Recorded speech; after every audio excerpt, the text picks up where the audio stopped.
And again, over here, it's going to show you the things that are available.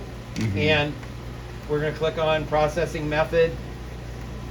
We're actually going to get rid of injection results and sample info, so I've got more room here to see what I'm doing.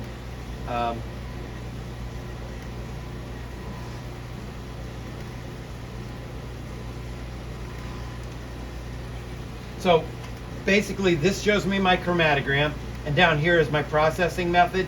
I'm going to look at properties, signals, integration events, and that's where I'm going to start to get, I don't know if you're familiar with integration events. I don't know how much.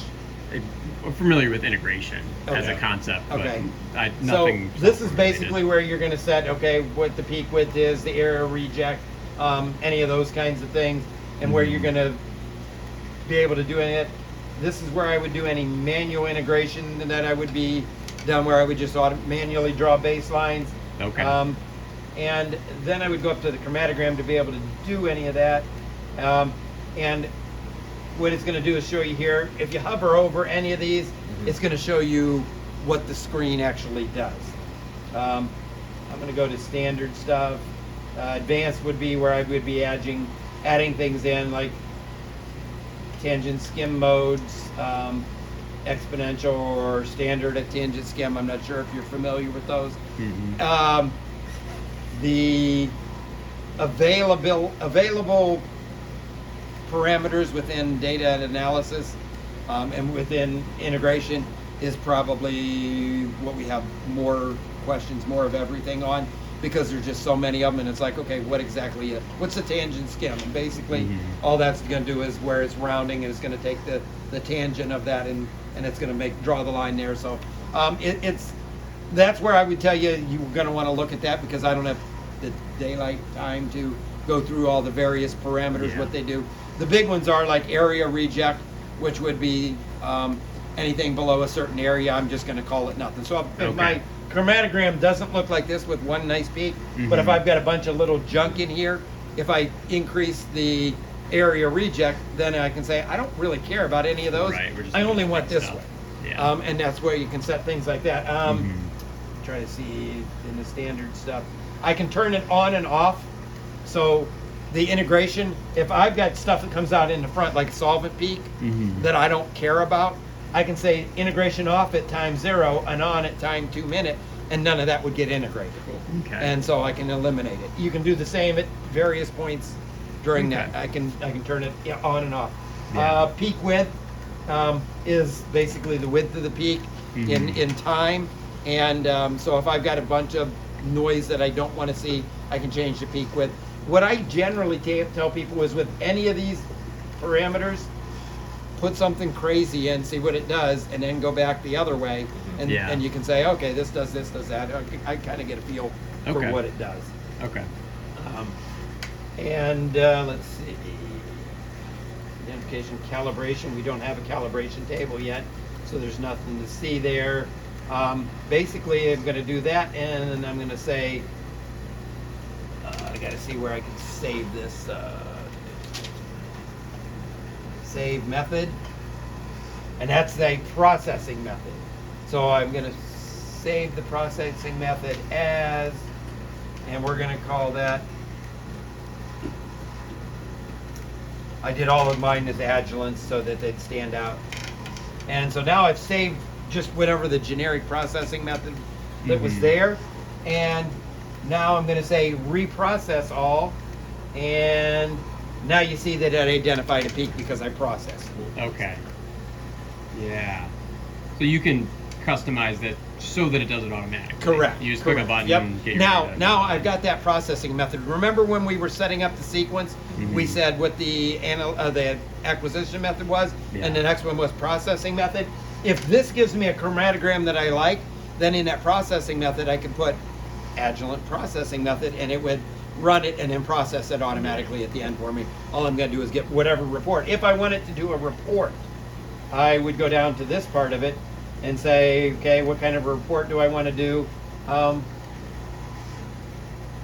I got to remember if there's canned reports in there or not. I don't remember that.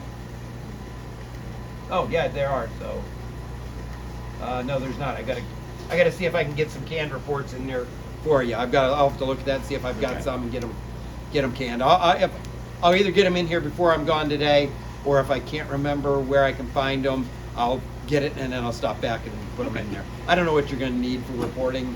At some point, you're going to want to do some kind of, probably an area percent report, something like that. Probably. That sounds right to me. A big thing too is it possible to export a CSV file to be able to Oh yeah, yeah. print the graph? Let's see. I got to remember where that is.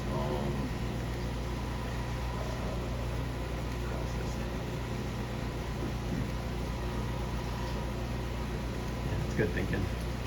We always end up doing that, so. It's up in here where it's export, but I don't remember where it is now. I don't think it's file.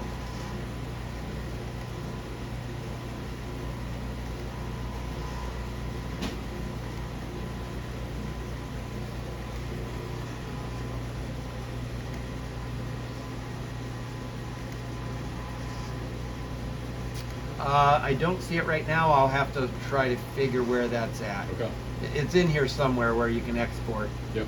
I know it's just one of these, and you click export, and then you can export it. But I've got to find that. Let's see what I can do with processing.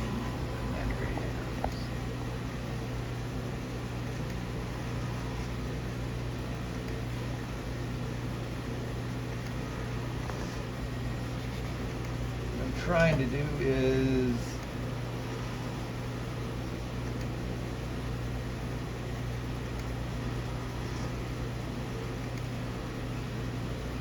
I don't see the exporting. I remember it, but I don't remember where it's at. And it might be because I don't have the report templates in there, so I don't have a report, so there really wouldn't be anything to export yet. Okay.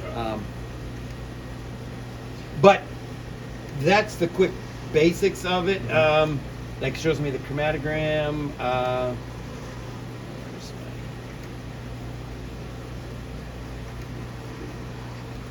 my- Oh, and I can do. Where was that at? So there's the repress all or reprocess selected. Okay. And so basically I could just have this one selected and then reprocess just one, or I could just change the method, reprocess everything. I don't do near as much of this as I do the acquisition, so I'm not near as good at that. There's my chromatogram. I've been trying to think.